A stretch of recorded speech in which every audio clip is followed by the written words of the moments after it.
Hey guys, the Firebird is here. It's just me, and recently I uploaded a video talking about the Beast Wars comic and why I think it's very good. So, since I'm on the mood for Beast Wars stuff and we're getting a Beast Wars movie, I decided to do one of my, old characters type videos. For this video specifically, I'm gonna be talking about the Maximals and Predacons. More specifically, which Autobots and Decepticons became Autobots and Predacons, because that's a question that not a lot of people, have a straight answer for. We know the obvious ones like Ravage and, Ironheart and a few others, but for the most part, which Autobots specifically became Maximals and which Decepticons became Predacons is a bit of a mystery, but we do have quite a list. So in this video, I thought I'll compile all of the characters I found that were, previously Autobots and transitioned to Maximals or Predacons, or were famous G1 characters and eventually ended up becoming Maximals or Predacons respectively. Now I'm only counting characters that used to be Autobot or Decepticon and then became Maximals or Predacons. So any characters that were born, after the great transition from Autobot and Decepticons to Maximals or Predacons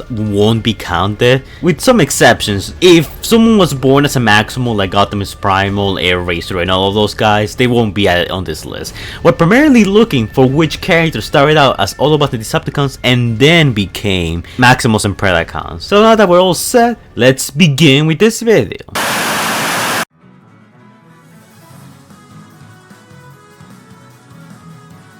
Our first Autobot turned Maximal will be Under 3. And yes, that's his actual name, because Hasbro is a master at making up these names, guys. He was one of the Autobots that participated at the end of the Great War, eventually living long enough to become a Maximal himself. Ultra Magnus, surprisingly enough, is one of the characters that also survives all the way to the Beast era. He actually becomes Ultra Mammoth. Never change, Hasbro. Never change. There is some confusion because there's times in which Ultra Mammoth's not listed to be Ultra Magnus and other times where he is, but he's one of those characters that has been previously listed as, Maximal, so he gets a mention in this video too. Next up we got Soundwave. Now before you mention it, no, this Soundwave doesn't have any relation to the Soundwave we all know and love. Now this is one of those very obscure, Maximals / Predacons that it's very hard to information for. From what I read, he was actually experimented on by Beast Megatron and he became a Predacon and something like that, and he hates it. He hates what he has become and wants everyone else to know that he hates it. So he's basically angry at the world, angsty teen kind of character, which, if I was tortured and also turning into something completely different than what I actually am, I'll also be pretty pissed too. Now, also I wanna take this chance to say that I might be missing some characters by the end of all this. These are all the characters I could find. I'm sure there are probably a few more, confirmed Autobot turned Maximals or Decepticons turned Predacon characters out there, but they're very obscure and very hard to find. Finding this list was honestly kind of a chore. So if I miss any, I'm sorry, let me know in the comments down below. I'll probably pin your comment. So there, incentive to comment. So if I miss anything, let me know and I'll pin your comment. Next up we got Silverbolt, who honestly is one of the better characters that transition into a Maximal. He transforms into a Bald Eagle, cause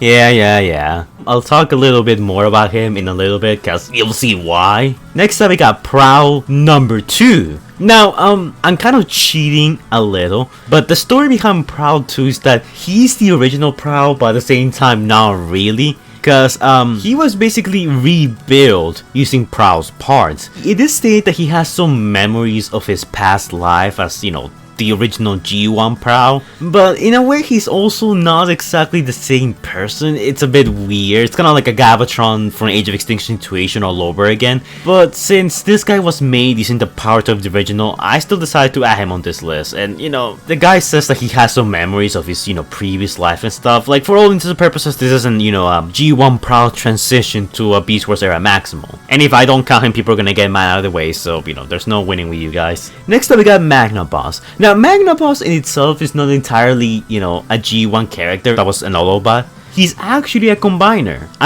that is made out of Prowl, Ironhide, and Silverbolt. This guy wasn't originally an Autobot, the 3 components were, so by default he also kinda gets counted. I'm just putting him here for technicality's sake, honestly. And honestly, I think this guy looks pretty cool. Yes, his whole Native American shtick is a bit weird, and you know, I'm not a complete fan of it, but I think it's kind of cool that, you know, Prowl, Ironhide, and Silverbolt just come together to like become this big buff man. It's pretty cool, it's weird, and yeah, that's all I have to say about it. And speaking of which, Ironhide is actually one of the Autobots that survives the Great War between the Autobots and Decepticons and becomes a Maximal himself. Which, it's a bit weird if you want to keep, you know, the original G1 continuity where Megatron blasted Ironhide's face into a million pieces. So maybe he got the Prowl treatment, I don't know. You know, your own headcanon, you can do whatever you want. But he's actually one of the leading figures of the Maximals, so that's pretty cool. He kept his rank and everything. Next up we got High Beam. High Beam was an Autobot who underwent the Maximal upgrade at the end of the war and joined the Maximal Command Security Force. He honestly doesn't have a beast mode, he's just one of those, you know, characters that became Maximals but never made it to Earth. If you guys are familiar with the whole, you know, Beast Wars special where we see how Megatron stole the golden disc, then that's basically where he comes from. He's one of those generic Maximals that's just there to get killed. Next up we got Grimlock. The main man, the king himself, becomes a Maximal.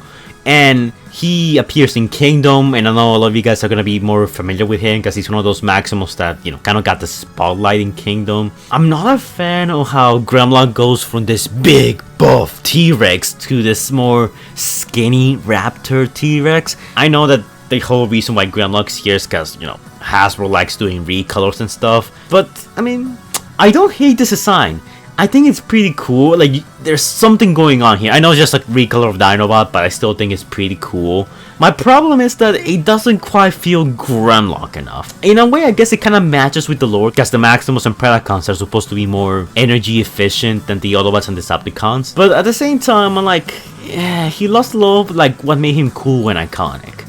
It's not a bad design, but I have mixed feelings about it. Next up we got Albitron. Now what's interesting about this guy is that in one universe, someone stole the personality components of Renegade Autobots from a penitentiary, much like G1 Starscream did with the Combaticons. Those Renegade Autobots were Screechwing, Spiketail, Nightcrawler, Albitron, and Leatherhide.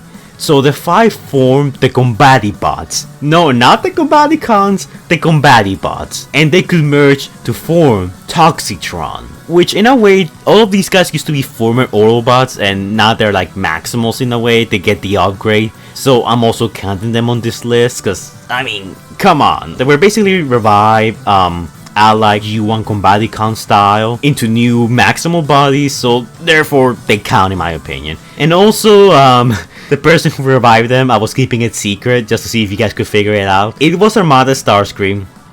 Yep, multiverse shenanigans. Next up we got Airhammer. Airhammer is one of those Autobots who, you know, never appear in the G1 cartoon or whatever, but it's got confirmed that this is an Autobot that served during the final days of the war and eventually received the Maximal upgrade. There's honestly not much to say about this guy. He's like one of those characters that appears every now and then in some Beast Wars stories. He has a pretty cool design, I'll admit, but other than that, he's kinda just there. Next up we got Magkick. Now, Magkick is one of those characters from the Beast Wars Neo cartoon. I'll be honest, I don't have much knowledge of the Beast Wars Neo cartoon, I haven't seen it. But in the 2006 IDW Beast Wars continuity, apparently he started off as an Autobot and later, you know, joins Leo Combo's elite special operation unit called the Pack. So he does get the Maximal upgrade, supposedly. I think that's how it goes. Again, I'm sorry if I get some of these wrong, because finding information for some of these guys is like really hard, very convoluted. There's like so much history for some of these. But the TF Wiki does list this guy as an Autobot, so I'm also listing him as one as well, although this is one of those ones I'm kind of uncertain of.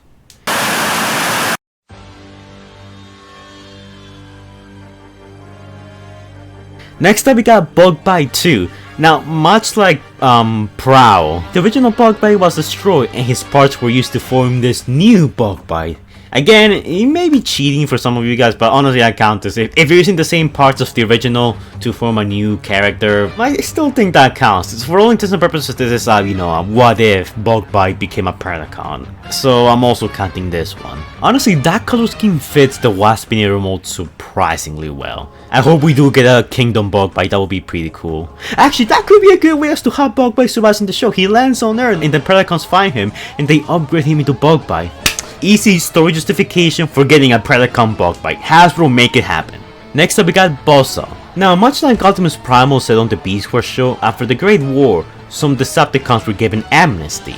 Now, Bossa was actually one of those characters. So despite being given amnesty and being able to do whatever the flip he wants, Bossa just became a hardcore Decepticon and then just served the Predacons. He never retired or stopped fighting the Autobots, or I guess this time the Maximals. And much like Ravage, became part of the Predacon secret police. Next up we got Cicadacon. Ugh, just saying the name gives me shivers. Now, Cicadacon was part of the Tripedacus Council, and he's basically one of the highest ranking Predacons out there. Now, what we do know about this guy is that he might have been a Decepticon in the past and gotten, the Predacon upgrade. Now, this is never explicitly stated, but it's strongly hinted in several comics and other sources that he's actually one of the oldest Predacons around. He has knowledge from even before the war between the Autobots and Decepticons, meaning that this guy is not just a former Decepticon, but he's one of the oldest Transformers that are around, which that's very shocking to see. Next up we got Cryotech. You might be more familiar with him from, the whole Death of the Golden Disc episode where Beast Megatron stole the Golden Disc. Now, what's interesting about this guy is that apparently during the final days of the war, he actually served under Dead Soros. And as the war came close to an end, he double-crossed his boss and led a Predacon team to rebel against him, which actually got him amnesty after the war. So, it's not made clear he was a Predacon before doing that or after doing that, but again, he's one of those characters that gets listed as Decepticon and then Predacon. So I'm gonna go with the theory saying that he became a Predacon. I'm sorry, I know this one's a bit more iffy, but I'm just going with this for now. Okay, so after the Great War, the Predacons, not the actual Predacons, the G1 Predacons, well, at least those two that survived, founded the new Predacon factions, the Predacons that we know of. Now, Dive-Bomb, who was one of the original members, was long thought to be destroyed, and apparently he faked his death at some point during the war and stayed in the shadows, slowly raising up an army to presumably use it against the Maximals, reformatted old Decepticons like Laserbeak and Buzzsaw, and even Ravage, but Ravage turned him down. Now, what's interesting is that apparently he's one of the first characters to do the whole Beast Machines thing, in which they had a techno-organic body. They had the organic material, but at the same time they were technological at the same time, with both halves coexisting. So he was ahead of the game actually. So next up we got a weird one. These guys are straight from the whole Beast Wars 2 thing. The show, I never watched it, but from doing my research, these guys were Decepticons who got turned into Predacons, so by all intents and purposes they fit here. Now, these guys have no relation to the G1 characters. They're just characters that have the same name, just to let you guys know. But now Starscream, no relation, becomes Hellscream, a cyborg shark. BB, no relation, turns into Max B, real original Hasbro, a cyborg dog. Dirge turns into Dirge Gun, a cyborg bee. How does the guy named BB doesn't turn into a cyborg bee? I don't get it. And Tross turns into Trustor. I wish I was making these up. But yeah, they all exist, so they all get added into this list. Next up we got Flame War.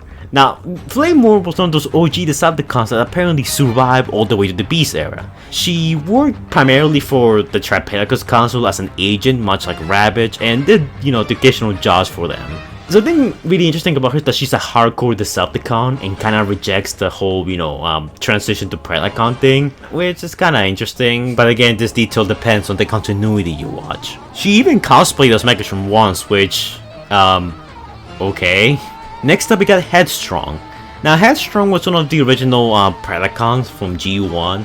and years later he got reformatted into a techno-organic body, and is in cahoots with his fellow surviving Predacons to try and overthrow the Maximals. And that's literally all we know about him.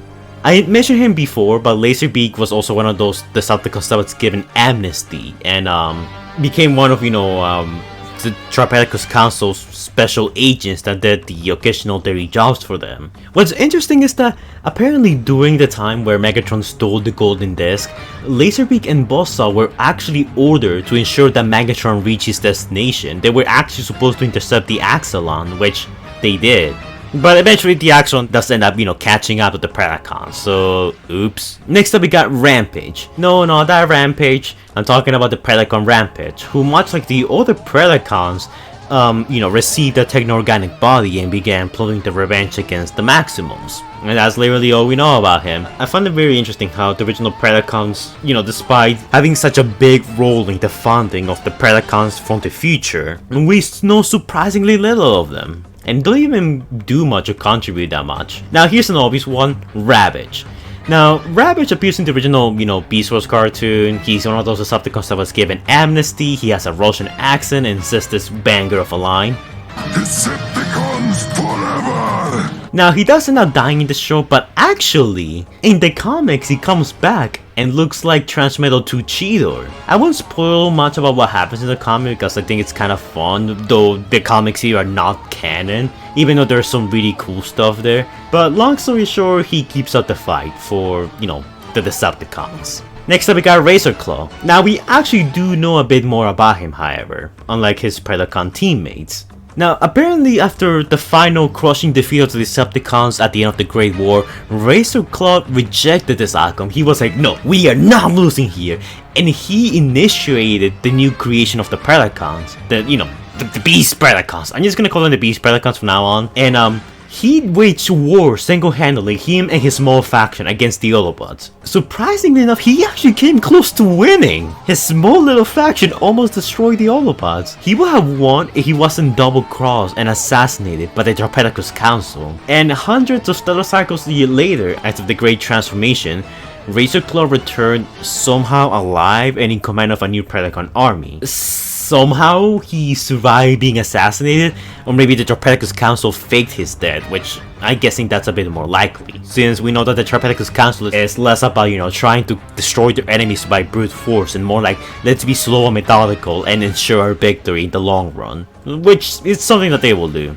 Next up we got Starscream. And yes, no, I'm not just saying Starscream because of that one episode where, he takes over Waspinator's body. In some of the comics, apparently Starscream comes back and gets himself another Waspinator and possesses him for an alternate timeline. He changes his colors and even makes Waspinator into a triple changer.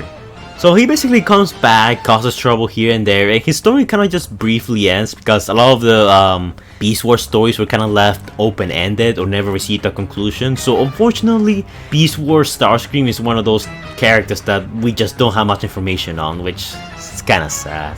And finally, last but not least, we got Tantrum. And yeah, much like his fellow Predacons, survives to the end of the war, becomes a Predacon, founds the Beast Predacon faction, receives a techno-organic body, and is never seen again.